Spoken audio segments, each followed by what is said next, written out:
사도행전 2장 37절에서 47절 말씀입니다. 그들이 이 말을 듣고 마음에 찔려 베드로와 다른 사도들에게 물어 이르되 형제들아 우리가 어찌할꼬 하거늘. 베드로가 이르되 너희가 회개하여 각각 예수 그리스도의 이름으로 침례를 받고 죄 사함을 받으라. 그리하면 성령의 선물을 받으리니 이 약속은 너희와 너희 자녀와 모든 먼데 사람 곧 주 우리 하나님이 얼마든지 부르시는 자들에게 하신 것이라 하고, 또 여러 말로 확증하며 권하여 이르되 너희가 이 패역한 세대에서 구원을 받으라 하니, 그 말을 받은 사람들은 침례를 받음에 이날에 신도의 수가 3,000이나 더하더라. 그들이 사도의 가르침을 받아 서로 교제하고 떡을 떼어 오로지 기도하기를 힘쓰니라. 사람마다 두려워하는데 사도들로 말미암아 기사와 표적이 많이 나타나니 믿는 사람이 다 함께 있어 모든 물건을 서로 통용하고 또 재산과 소유를 팔아 각 사람의 필요를 따라 나눠주며 날마다 마음을 같이하여 성전에 모이기를 힘쓰고 집에서 떡을 떼며 기쁨과 순전한 마음으로 음식을 먹고 하나님을 찬미하며 또 온 백성에게 칭송을 받으니 주께서 구원받는 사람을 날마다 더하게 하시니라. 아멘. 5월이 시작되었습니다. 우리 한국에서는 5월이면 봄, 그렇죠? 봄의 여왕이라고 하는데 우리 호주에서는 이제 가을이 무르익어가는 그런 시간인 것 같습니다. 5월이 시작되면서 저희 교회는 새롭게 사도행전 말씀을 새롭게 묵상하게 되었습니다. 사도행전에 관해서 배경을 얘기하면 또 시간이 많이 가기 때문에 오늘은 사도행전 배경에 관한 내용을 생략하도록 하겠습니다. 간단하게 말씀드리면 사도행전의 저자는 누가가 기록했다. 그러니까 누가복음과 사도행전은 같은 사람이 기록했다라는 걸 꼭 기억하시고 사도행전을 묵상하실 때는 누가복음의 내용을 조금 인지하시는 것이 도움이 된다.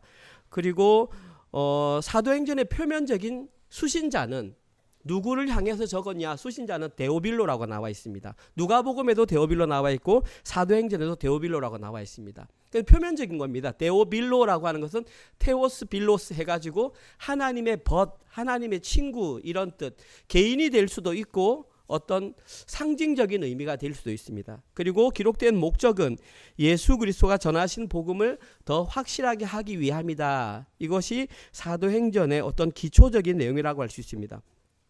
그런데 그 모든 내용보다도 사도행전에서 여러분이 잊지 말아야 할 것은 사도행전은 성경에 나오는 66권 다른 성경보다 조금 독특한 부분이 있습니다. 그게 뭐냐 하면 이성적으로 생각할 때에 잘 해석이 안 되는 부분들이 굉장히 많이 있습니다. 오늘 저희들이 함께 읽었던 본문 사도행전 2장도 그 중에 하나입니다. 사도행전 2장 제가 나중에 읽겠지만 1절부터 무엇이 나오냐면 오순절에 하늘에서 성령님이 강림하는 사건이 나옵니다. 여러분 한번 생각해 보십시오. 일상을 살아가다가 하늘에서 어떤 성령님이 땅에 내려오는 사건을 경험하는 것은 결코 흔한 일이 아닙니다. 오늘 본문에 바로 그 내용이 기록되어 있습니다. 제가 이렇게 미리 말씀드리는 이유는 일상의 것과 조금 분리되기 때문에 안 들을 거야. 이거는 상식적이지 않아.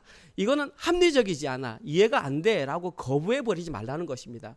신앙생활에는 이성적으로 이해되는 것도 있지만 이성적으로 이해가 되지 않고 믿음으로 받아들여야 할 부분도 있다는 것입니다. 그 중에 한 가지 사건이 오늘 본문 내용인 오순절 성령 강림 사건이고 방금 치준 형제가 읽었던 내용은 오순절 성령 강림 사건의 결론입니다. 결론. 아마도 지금 이 자리에 앉아 계신 대부분의 성도님들은 오순절 성령 강림 사건에 대해서 여러 번 들어보았을 것입니다. 왜냐하면 성령에 관한 설교를 하면 거의 대부분 사도행전 2장 이 내용이 언급되기 때문입니다. 그런데 오늘 우리가 한 가지 관가하지 말아야 될 것은 이 사도행전 2장에 기록된 오순절 이 사건이 성령님의 강림을 말하는 것이기도 하지만 숨겨진 하나님의 뜻이 있습니다. 그 숨겨진 뜻이 뭐냐 하면 교회가 이 땅에 어떻게 생겨나게 되었는가, 그것을 오늘 본문에서 알려주는 것입니다. 따라서 우리 성도님들은 오늘 이 사도행전 2장 내용을 하면서 성령에 관해서도 공부하지만 교회가 어떻게 생겼는가, 그 출발 근거가 무엇인가를 오늘 본문을 통해서 깨달아야 됩니다. 이 땅에 교회가 세워지는 과정, 다시 말해서 교회는 성령님이 이 땅에 옴으로 시작되었습니다. 교회는 지금 우리가 은혜로 장로 교회이잖아요. 이 교회는 성령님이 이 땅에 옴으로 시작되었습니다. 그리고 교회가 언제 끝이 나냐 면 예수님이 재림하면 끝이 납니다. 예수님이 재림한다는 것은 성령님이 하나님의 영이잖아요. 같이 이루어진다는 얘기잖아요. 그때 끝이 난다는 것입니다. 다시 말해서 교회와 성령은 뗄래야 뗄 수 없다. 오늘 본문이 그것입니다. 오늘 본문에는 교회가 탄생할 때 발생하는 두 가지 현상을 기록하고 있습니다. 오늘 본문에 기록된 내용. 이때 나타나는 첫 번째 현상은 질문과 대답입니다. Question and answer가 오늘 본문에 기록되어 있습니다. 교회가 탄생하면 반드시 질문을 하게 되어 있습니다. 그리고 거기에 대한 답이 오늘 본문에 주어져 있고, 두 번째 나타나는 현상은 변화입니다. 체인지입니다. 뭔가 변화가 반드시 나타나게 되어 있습니다. 따라서 오늘 저희들은 이 두 가지 현상, 질문과 대답, 또 변화와 관련된 내용을 통해서 교회가 이 땅에 어떻게 탄생되었는지, 그리고 진짜 우리가 교회라면 교회인 우리는 이 땅 가운데 어떻게 살아야 하는지 좀 새롭게 결단하는 그런 시간이 되어야 할 것 같습니다. 첫 번째 내용부터 한번 살펴보겠습니다. 주보를 한번 보시면 됩니다. 오늘 저희들이 첫 번째 살펴볼 내용은 교회가 탄생할 때 발생하는 첫 번째 현상, 질문과 대답입니다. 오늘 본문 37절에서 40절에 기록되어 있습니다. 그들이 이 말을 듣고 마음에 찔려 베드로와 다른 사도들에게 물어 이르되 형제들아 우리가 어찌할꼬 하거늘 베드로가 이르되 너희가 회개하여 각각 예수 그리스도의 이름으로 세례를 받고 죄 사함을 받으라. 그리하면 성령의 선물을 받으리니 이 약속은 너희와 너희 자녀와 모든 먼데 사람 곧 주 우리 하나님이 얼마든지 부르시는 자들에게 하신 것이라 하고, 또 여러 말로 확증하며 권하여 이르되 너희가 이 패역한 세대에서 구원을 받으라 하니라. 첫 번째 나타난 질문 37절에 나와 있지 않습니까? 사도들에게 물었습니다. 형제들아 우리가 어찌할꼬? 이게 질문입니다. 형제들아 우리가 어찌할꼬? 이제 여기에 대한 설명과 대답을 하면 되는데, 그러면 우리가 먼저 확인할 것이 왜 이 질문이 나왔는가를 확인하고 넘어가야 합니다. 안 그러면은 붕 떠버립니다. 왜 이런 질문을 유대인들이 베드로를 포함한 사도들에게 했는가? 그 배경은 오늘 본문 사도행전 2장 1절에서 4절에 나와 있습니다. 오순절 성령 강림 사건이 시작되는 사건입니다. 한번 보십시오. 이 사건이 있음으로 말미암아 질문이 나왔습니다. 오순절 날이 이름에 그들이 다 같이 한 곳에 모였더니 호련히 하늘로부터 급하고 강한 바람 같은 소리가 있어 그들이 앉은 온 집에 가득하며 마치 불의 혀처럼 갈라지는 것들이 그들에게 보여 각 사람 위에 하나씩 임하여 있더니 그들이 다 성령의 충만함을 받고 성령이 말하게 하심을 따라 다른 언어들로 말하기를 시작하니라. 제가 말씀드렸잖아요. 상식으로 이해 안 되니까요. 자, 이렇게 오순절 날이 딱 되었는데 하늘에서 성령님이 쫙 내려오는데 강하고 바란 소리처럼 왔대요. 소리. 그런데 그 소리가 마치 눈에 보이는데 뭐처럼 보이냐면, 우리가 이 캠핑 갔을 때 불을 지피면 불이 이렇게 올라오는 그것을 혀라고 표현했습니다. 마치 한 사람 한 사람 머리 위에 불이 혀처럼 가는 현상이 발생했다고 오늘 본문에 합니다. 그런데 그렇게 하면 에이 그렇겠지 하는데, 실제적으로 드러난 현상이 뭐냐 하면 보십시오. 다 말을 하는데 각기 다른 나라 말을 한다는 것입니다. 저는 영어를 못하는데 제가 성령 충만 받음으로 막 입에서 영어가 나오고, 어떤 사람은 프랑스어가 나오고, 어떤 사람은 다른 말이 나오고, 이런 현상들이 발생했다는 것입니다. 그러니까 아무도 부인하지 못한다는 사실입니다. 첫 번째 배경은 우리가 알아야 되는 것, 왜 이 일이 오순절에 일어났는가? 그 사건을 우리는 알아야 합니다. 여러분들은 한번 생각해 보십시오. 왜 이 성령 강림 사건이 오순절에 일어났다고 생각하십니까? 일단 기본적으로 우리는 유대인의 3대 절기가 첫 번째 유월절 혹은 무교절, 그 절 끝에 있는 초실절까지 한 절기, 두 번째가 오순절, 다른 말로 77절, 마지막 절기가 초막절 혹은 장막절, 3대 절기 가운데 하나이기 때문에 일어났을 것이다. 리즈너블합니다. 그럴 수 있습니다. 그런데 명확한 근거를 제시하기는 힘듭니다. 그래서 성경을 찾아보니까 제가 생각하기에 왜 오순절에 성령이 강림하셨을까? 그 이유는 바로 모세가 하나님으로부터 율법을 받으려고 시내산에 올라가서 율법을 받은 그때가 바로 오순절이었다는 사실입니다. 출애굽이 일어난 지 홍해가 갈라지고 출애굽이 일어났습니다. 그로부터 50일이 지난 이후에 모세는 시내산에 올라가서 말씀을 받았습니다. 다시 말해서 그 말씀을 받은 그때가 오순절이기 때문에 성령 하나님은 모세가 하나님으로부터 말씀을 받았던 그날에 이 땅에 강림하셔서 말씀으로 교회를 세우셨다는 것입니다.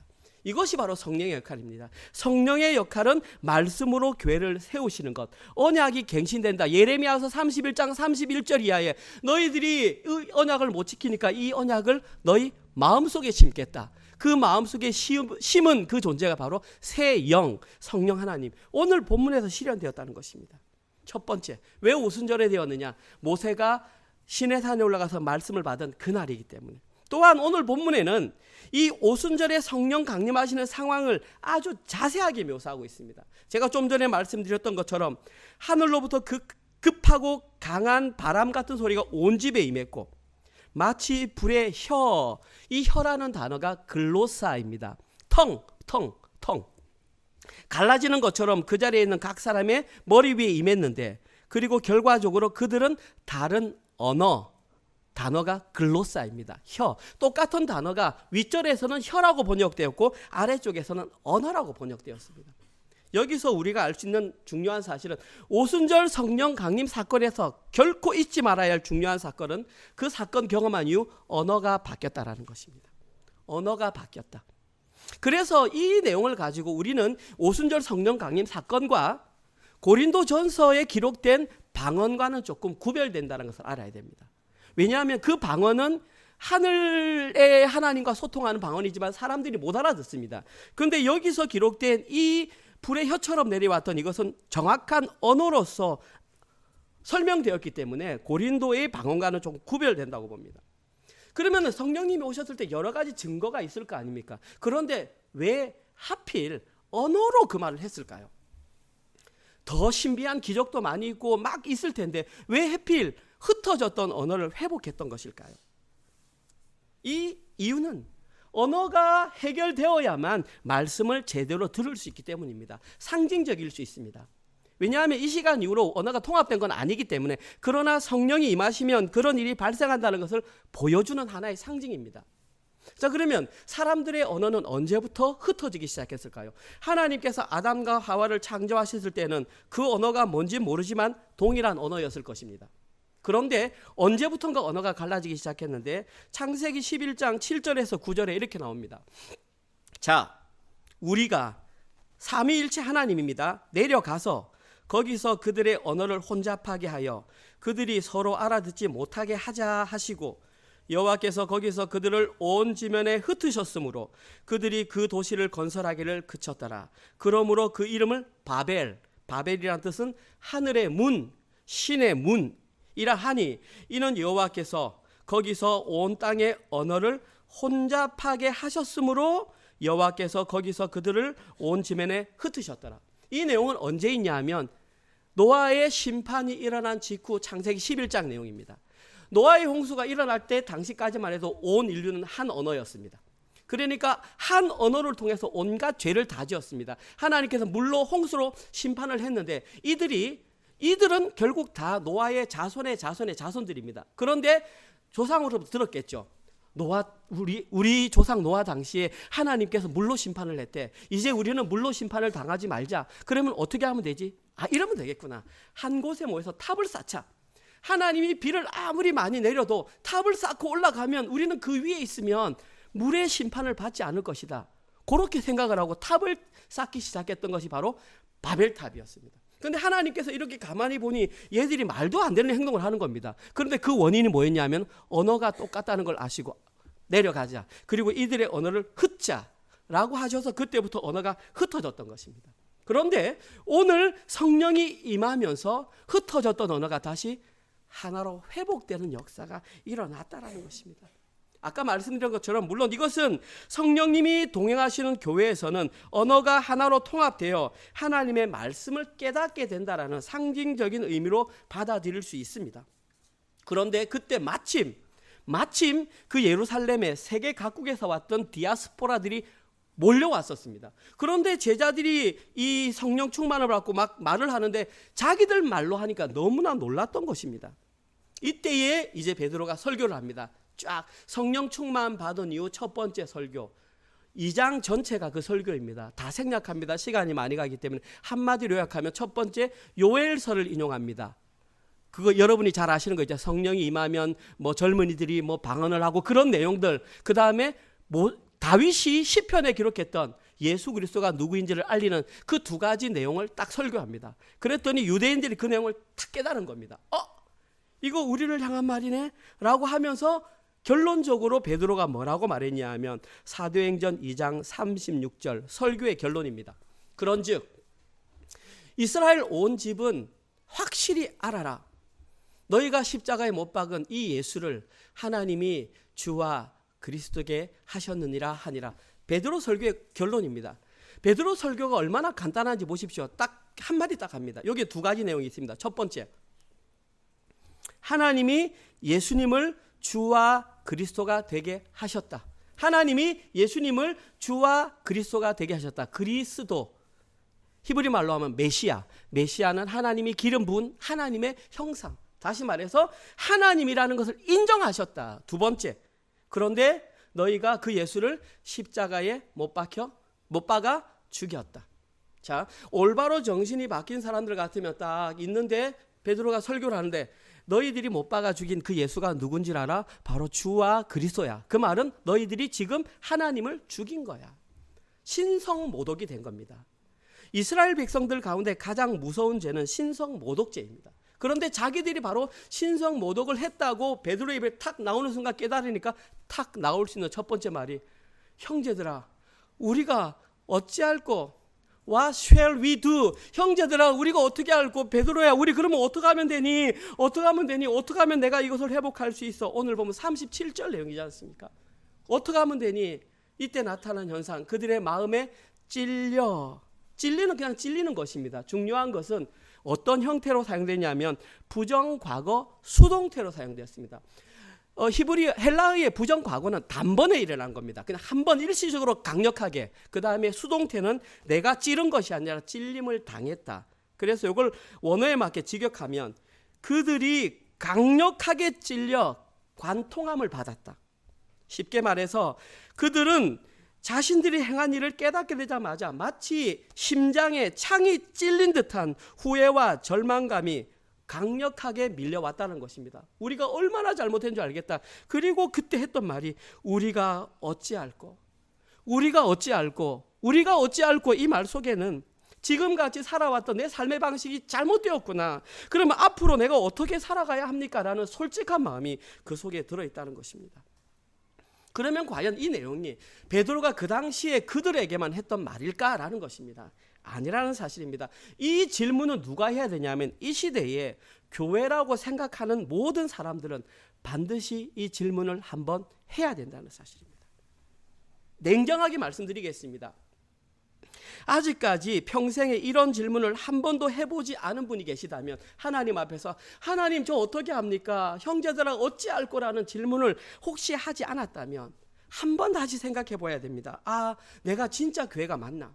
왜냐하면 교회는 이러한 질문에 대한 해답을 찾아서 세상과는 다른 선택을 하며 살아가기로 결정한 사람들이 모인 곳이 교회이기 때문입니다. 그냥 우리가 동호회처럼 취미로 모인 것 같으면 이런 질문을 할 필요 없습니다. 그리고 특별한 다른 목적으로 모였으면 이런 질문을 할 필요 없습니다. 그런데 예수 그리스도가 나의 주와 그리스도다. 우리는 그들과 구별되게 살아야 된다라고 결정한 모임이라면 그 전에 반드시 What shall we do? 라고 하는 이 질문을 해야 된다는 것입니다. 이 질문에 베드로는 아주 간략하게 세 가지로 답해 줬습니다. 오늘 본문 38절에서 40절에 나와 있는 내용입니다. 베드로가 했던 첫 번째 대답 간단합니다. 회개하라. 우리가 지지난주 설교에서 말했던 그 바로 메타노에오, 메타 바꾸다, 노에오 생각하다, 생각을 바꾸어라, 마음을 바꾸어라. 근데 중요한 것은 회개는 내가 바꾸고 싶다고 되는 것이 아니라 하나님께서 주셔야 할 수 있고, 우리는 거기에 의지적으로 반응하는 100% 하나님의 영역, 100% 우리의 영역. 하나님께서 오늘 설교를 통해서 감흥을 주셨을 때 나 감흥 받았구나 아니라, 그때의 자기 입을 통해서 하나님께 무릎을 꿇고 굽으면서 제가 어떻게 해야 됩니까? 라고 하는 것이 바로 회개라는 것입니다. 죄와의 결별선언. 두 번째, 베드로가 했던 두 번째 대답은 다음 절에 나와 있는, 아닙니다. 38절. 베드로가 이르되 너희가 각각 회개하여, 첫 번째, 두 번째, 각각 예수 그리스도의 이름으로 세례를 받고 죄 사함을 받으라. 그리하면 성령의 선물을 받으리라. 한글 성경은 좀 복잡하게 되어 있습니다. 이걸 그냥 간단하게 줄이면 죄 사함을 위한 세례를 받으라, 이 뜻입니다. 죄 사함을 위한 세례를 받으라.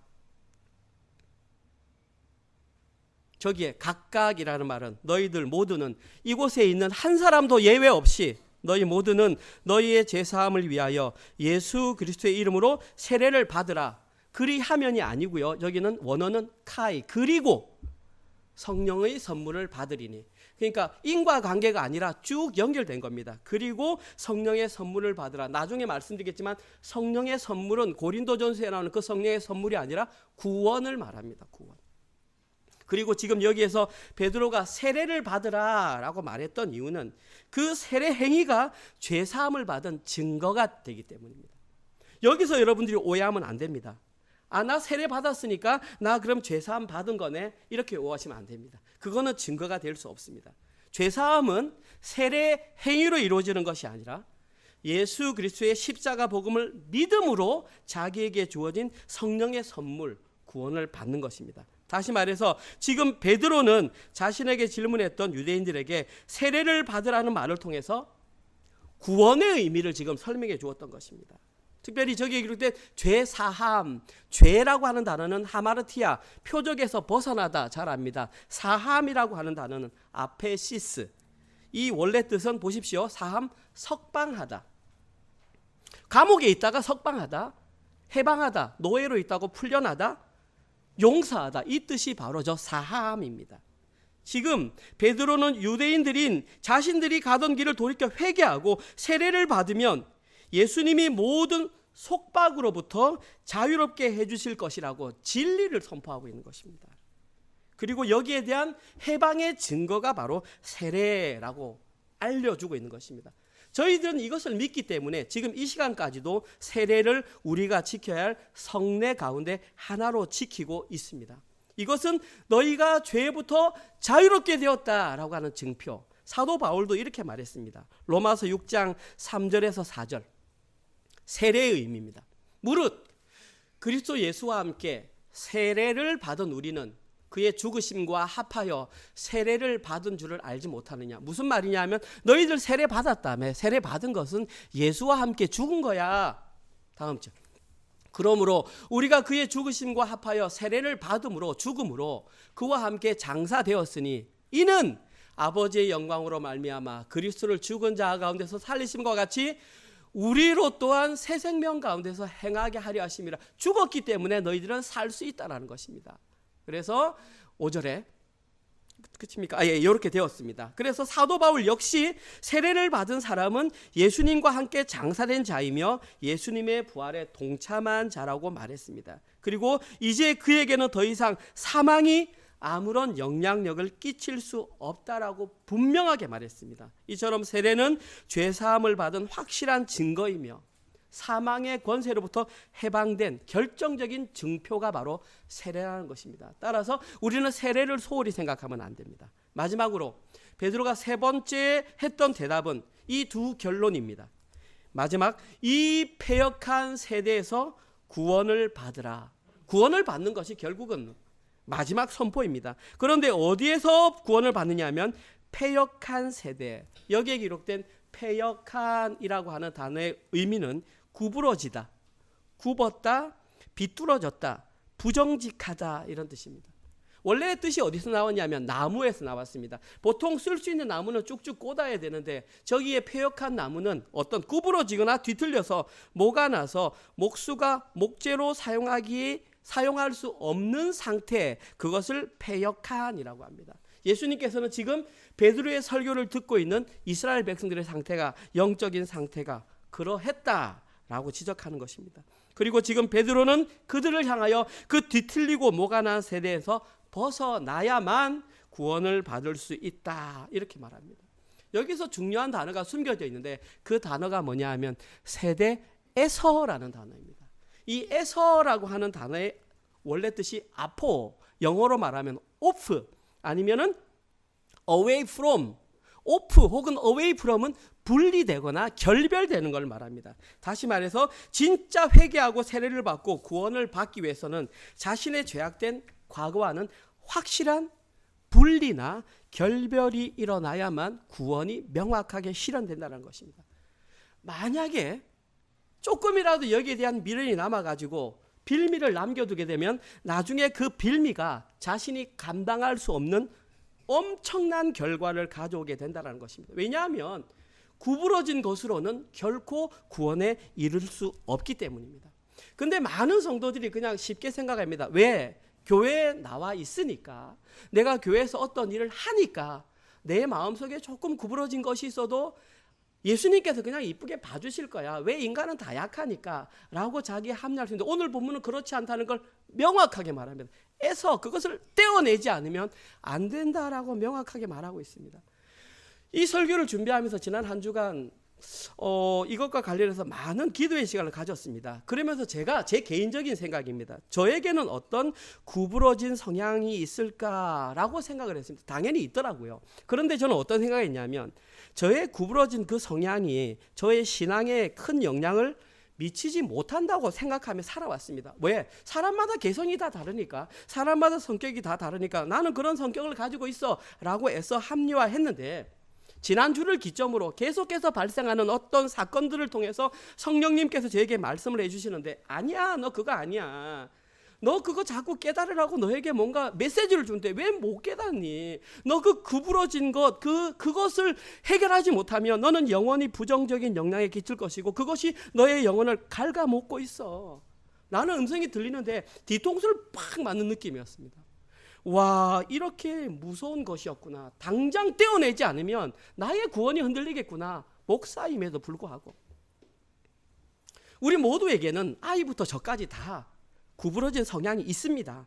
애써 부인하지 않아도 됩니다. 있습니다. 그런데 그 구부러지고 삐뚤어진 습성을 완전히 분리하거나 결별시키지 않으면, 저를 포함해서 이 자리에 앉은 모든 사람 그 누구도 구원을 장담할 수 없습니다. 오늘 본문이 그렇습니다. 오늘 본문은 표면적으로 베드로에게 우리가 어찌할꼬 유대인들을 향한 질문이었지만, 사실은 이 시대를 교회로 살아가는 저와 여러분을 향한 그 질문인 것입니다.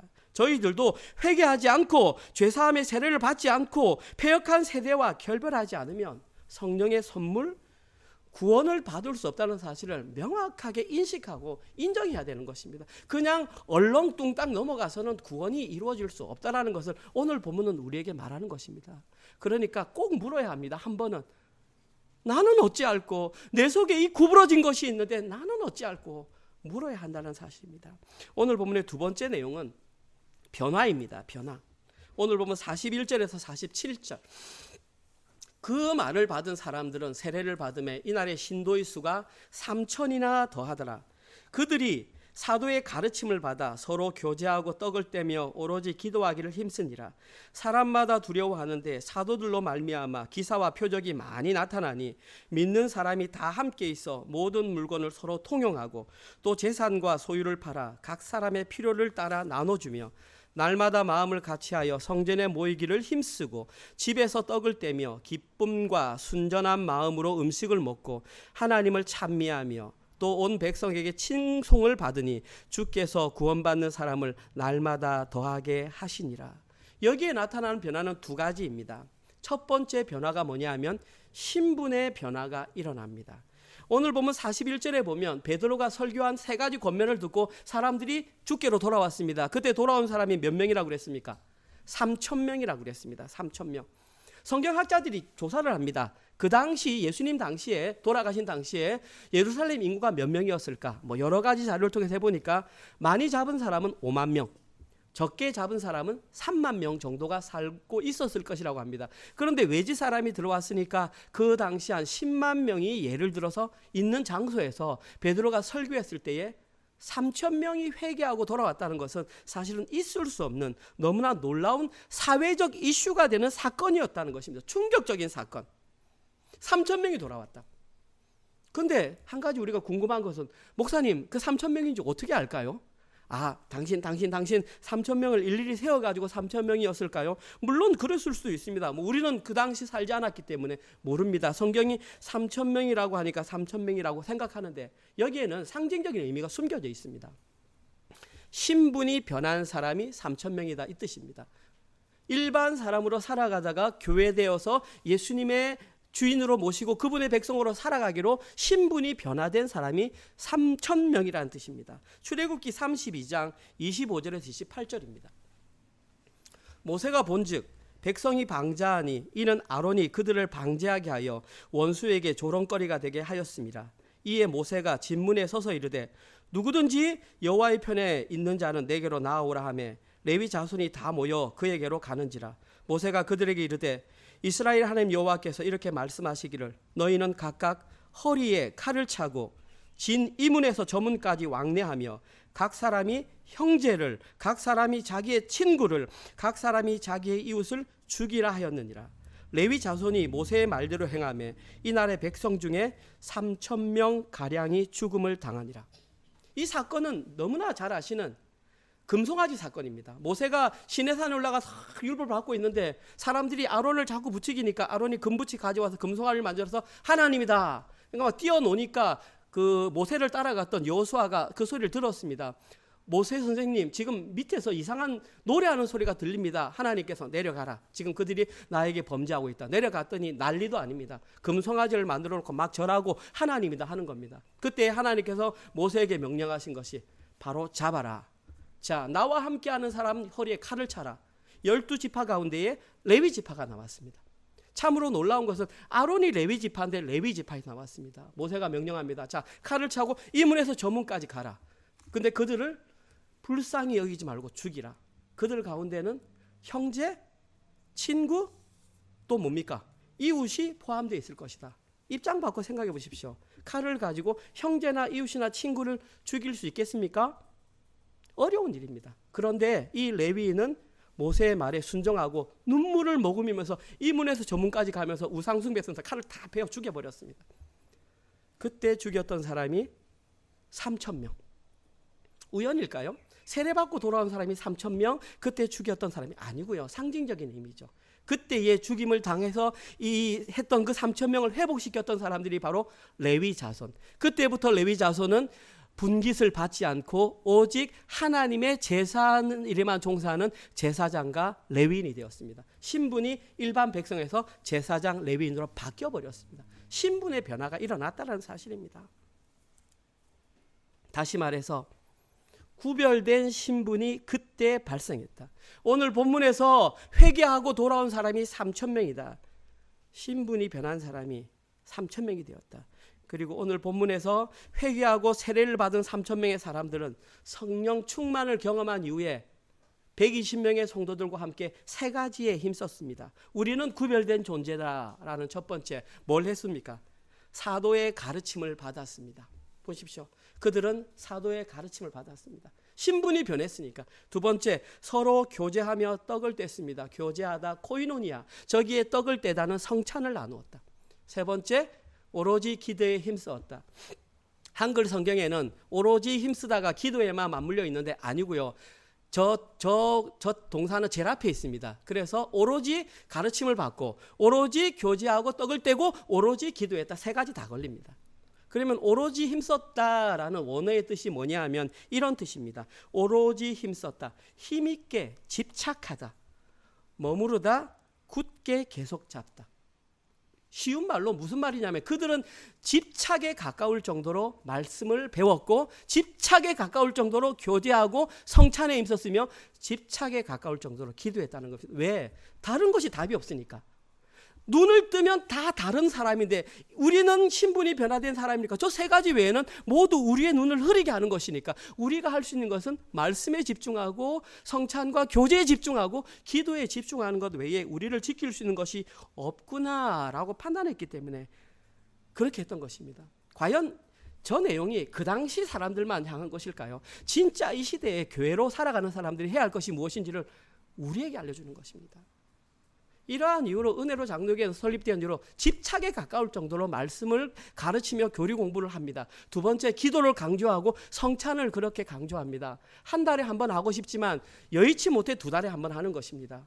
초대교회 사람들은 모일 때마다 성찬했습니다. 매일 모이면 매일 성찬했습니다. 왜? 잊지 않으려고, 십자가 복음을 잊지 않으려고, 눈으로 보고 경험하려고. 왜? 우리는 연약하니까 자꾸 잊어버리니까 잊지 않으려고. 우리는 그렇게 못하잖아요. 두 달에 한 번 할 때 우리의 모습이 어떻게 달라야 하는지 우리는 명확하게 알아야 됩니다. 두 번째 나타난 변화는 삶의 변화입니다. 이제 신분의 변화가 일어났으면 삶의 변화가 일어납니다. 44절에서 46절에 나와 있는 내용 아마 다 읽어보셔서 알겠지만 상식적으로는 도저히 이해가 되지 않는, 어떻게 이런 일이 있을 수 있어 라고 하는 그런 일들이 오늘 본문에 기록되어 있습니다. 첫 번째, 이 3,000명의 사람들은 다 함께 모여 모든 물건을 서로 통용했다. 통용은 함께 썼다라는 뜻이잖아요. 원래 뜻은 그게 아니라 이 말은 함께, 코이노스, 그 다음에 에코, 가지다. 함께 가졌다라는 뜻입니다. 공동 소유를 말한 것입니다. 그 다음에 계속 보십시오. 아닙니다. 14절, 44절. 저기에 기록된 모든 물건에 해당되는 것은 물질적인 물건뿐만 아니라 비물질적인 것도 서로 포함됩니다. 다시 말해서 이들은 물건만 나누어 쓴 것이 아니라 물건 외에 다른 마음, 사랑, 정신적인, 영적인 것까지도 함께 공유하고 있었다. 이 뜻입니다. 두 번째, 그들은 재산과 소유를 다 팔았습니다. 저기에 기록된 재산이 의미하는 것은 농토 짓는 경작지를 말합니다. 토지를 팔았다 이 말입니다. 그리고 그 뒤에 기록된 소유는 토지 외의 기타 소유물, 돈이 될 만한, 그게 말이 됐든 아니면 다른 집이 되었든 어쨌거나 그런 것들을 팔았다. 다시 말해서 지금 여기에 포함된 공동체 사람들은 자기 소유로 되어 있는 재산, 토지, 그 외의 모든 소유물을 팔아서 필요한 사람들에게 나누어 주었다. 아낌없이. 이런 일이 일어날 수 있습니까? 근데 재미있는 것은 저기에 팔아라고 하는 단어가 미완료로 쓰였습니다. 미완료는 진행 계속의 의미가 있습니다. 한번 팔아서 끝이 아니라 생기면 즉시 팔고 즉시 팔고 즉시 팔고 계속 그 일이 지속되고 반복되었다는 뜻입니다. 결론적으로 말하면 저 공동체에 속한 사람들은 네 물건 내 물건, 네 재산 내 재산이 없었다라는 뜻입니다. 그냥 함께 내어놓고 함께 필요에 따라 가져갔다. 여기 한 번만 기록되면 그럴 수 있구나 하는데 사도행전에 더 자세하게 나옵니다. 4장 32절에서 35절. 4장 32절에서 35절. 제가 읽어보겠습니다. 믿는 무리가 한 마음과 한 뜻이 되어 서로 물건을 서로 통용하고, 나오죠. 자기 재물을 조금이라도 자기 것이라고 하는 이가 하나도 없더라. 사도들이 큰 권능으로 주 예수의 부활을 증언하니 무리가 큰 은혜를 받아 그 중에 가난한 사람이 없으니 이는 밭과 집 있는 자는 팔아 그 판 것의 값을 가져다가 사도들의 발 앞에 두매 그들이 각 사람의 필요에 따라 나누어 줌이라. 어떻습니까? 한 번이 아니라 이런 일이 그 당시에는 좀 지속적으로 있었던 것 같습니다. 너무나 아름다운 모습이 아닙니까? 이게 진짜 성경에 기록된 교회의 모습입니다. 이 본문을 읽는 사람은 한 번 좀 의문을 갖습니다. 칼 막스라고 하는 사람, 공산주의를 창조했던 그 칼 막스라는 사람도 이 구절을 읽고 공산주의에 대한 아이디어를 얻어서 공산주의 이론을 만들었습니다. 그런데 과연 이 본문이 공산주의의 근간한 공동생산, 공동분배의 원리를 가르치는 내용일까요? 성경은 그런 걸 가르치지 않습니다. 이거는 결코 그렇지 않습니다. 오늘 본문은 공산주의를 조장하는 내용이 아니라 교회로 신분이 변화된 자들에게 어떤 변화가 일어나야 되는지를 하나의 예로 보여준 것입니다. 진짜 예수 그리스도를 주인으로 하는 사람이 되면 어떻게 해야 되니? 그 첫 번째가 아니냐면 물질의 주인이 너가 아닌 것을 인정해라. 그 예를 지금 우리에게 보여주는 것입니다. 교회라는 존재로 신분이 변화되기 전까지 이 사람들도 똑같이 물질에 가진 힘의 노예로 살았습니다. 왜냐하면 세상이 그렇게 살고 있기 때문에 당연히 물질이 많이 있으면 힘이 있고 물질이 없으면 약해지는 그 원리로 살았는데, 죄사함의 세례를 통해 자신이 교회의 일원이라는 그 신분의 변화가 일어난 이후에 물질에 대한 인생관이 바뀌었다라는 것입니다. 물질이 주인이 아니라 하나님의 주인이구나. 왜 그럼 이것이 가장 먼저 기록되었을까요? 가장 힘들기 때문에 그렇죠. 사람들이 돈 갖는 걸 가장 좋아하는데 돈이 주인이 아니라는 것을 인정해야 하기 때문에 이것이 가장 먼저 기록되었습니다. 이전에는 이들도 세상 사람들과 마찬가지로 물질의 노예로 살았지만 이제는 더 이상 물질의 노예가 아니라는 것을 증명하는 삶을 살게 되었던 것입니다. 그리고 실제로 이런 일이 있었습니다. 오늘 본문 이후에 바로 뭐가 기록되어 있었냐면 사도행전 2장 밭이 니라 하고 바로 나오는 게 바나바가 나옵니다. 여러분이 잘 아시는 그 바나바, 사도 바울과 전도했던 그 바나바, 구브로라는 섬에 자기 재산과 땅이 있었는데 다 팔아가지고 사도들을 바로 놔뒀습니다. 그러니까 위로자라는 이름을 받으면서 복음 전도에 힘썼습니다. 그런데 초대교회 그 사람이 인정받는 것을 보니까 아나니아와 삽비라는 사람이 좀 배가 아픈 겁니다. 나도 칭찬받고 인정받고 싶은데 다 바치려고 하니 아까운 겁니다. 일단 팔았습니다. 그래서 딱 절반만 팔고 절반은 없는 듯이 했다가 미안한 얘기지만 둘 다 3시간 간격으로 부부가 같이 죽임을 당하고 말았습니다. 돈을 적게 내서 죽었거나가 아니라 하나님을 속였기 때문입니다. 성령님을 속였기 때문입니다. 그러면 저희들은 어떻게 살아야 될까요? 우리도 지금 이제 오늘부터 여러분 소유 집 다 팔고 교회 내놓고 살아야 됩니까? 그건 아니지 않습니까? 이 내용이 우리에게 가르치는 것은 이 정신과 원리로 살아야 한다는 것입니다. 우리와 우리 후손과 우리 후손의 후손에 이르기까지 교회된 자들은, 변화된 자들은 이러한 삶을 살아야 한다라고, 이러한 정신과 이러한 원리를 살아내야 한다고, 그것이 구원의 증거라고 우리에게 알려주는 것입니다. 그때에 나타나는 결과가 47절입니다. 그렇게 사니까 하나님을 찬미하며 또 온 백성에게 칭송을 받습니다. 그러면서 주께서 구원받는 사람을 날마게다. 교회 안에 구원받는 사람들이 그때부터 늘어나기 시작한다는 것입니다. 주인이 바뀐 것을 인정하고 실제로 사니까 거기에 세상의 칭송과 함께 믿으려고 하는 사람들이 늘어났다는 사실입니다. 오늘 본문은 이것을 우리에게 알려주는 것입니다. 오늘 설교를 마무리하겠습니다. 하나님께서는 저희들을 교회로 부르셨습니다. 교회로 불렀으면 반드시 두 가지 현상이 나타나야 합니다. 첫 번째, 자기가 진짜 교회인지 내가 어찌할꼬 라는 그런 질문과 거기에 대한 대답이 나와야 합니다. 두 번째로는 자신의 신분의 변화와 삶의 변화를 경험해야 합니다. 특별히 삶의 변화 가운데에 물질과 관련된 부분에서 삶의 변화를 경험해야 합니다. 이제는 더 이상 물질이 자신의 주인이 아니라 하나님의 물질의 주인이라는 것을 현실적으로 인정하는 것을 증명해야 합니다. 우리는 구원받은 이상 두 주인을 섬길 수 없습니다. 어려울 겁니다. 어쩌면 여기에 이런 생각하는 사람이 있을 것입니다. 실제로 그런 삶을 사는 사람이 있을까요? 라고 하는 의문을 갖는 사람이 있을 텐데, 그 의문을 해결하는 방법은 우리가 그렇게 살면 됩니다. 하나님께서는 우리에게 그 원리와 지침을 가르쳐 주셨고 이제는 살아내는 것을 우리에게 보기를 원하십니다. 그리고 실제로 성경에는 그렇게 살았던 사람들이 많이 기록되어 있습니다.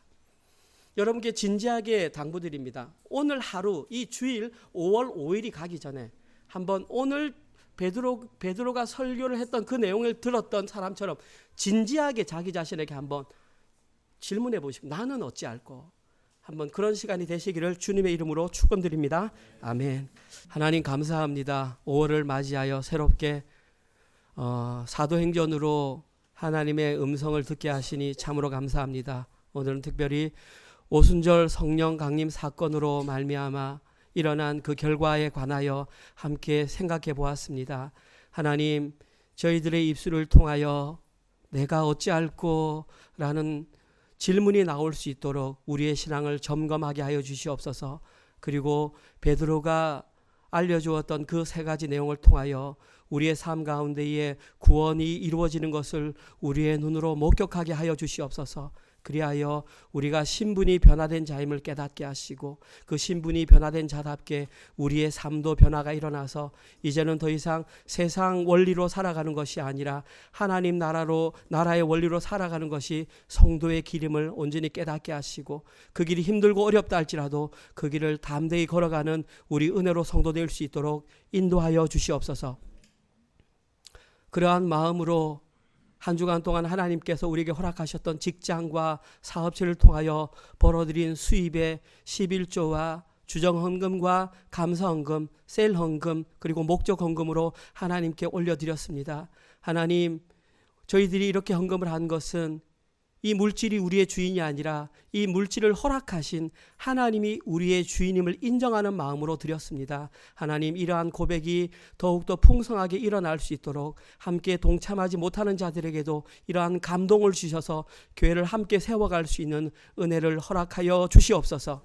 이제는 우리 주 예수 그리스도의 은혜와 하나님의 사랑하심과 성령님의 위로교통 감화 깨닫게 하심이 이제는 신분이 변화된 자답게 변화된 자의 삶을 살아내기로 결단하는 사랑하는 은혜로 교회 모든 성도들 머리 위에와 지금 이 시간에도 세계 곳곳에 흩어져서 주의 복음을 증거하시는 사랑하는 선교사님들과 그들의 사역과 그들의 가정과 그들의 자녀들 머리 위에 지금부터 영원토록 함께 있을지어다. 아멘.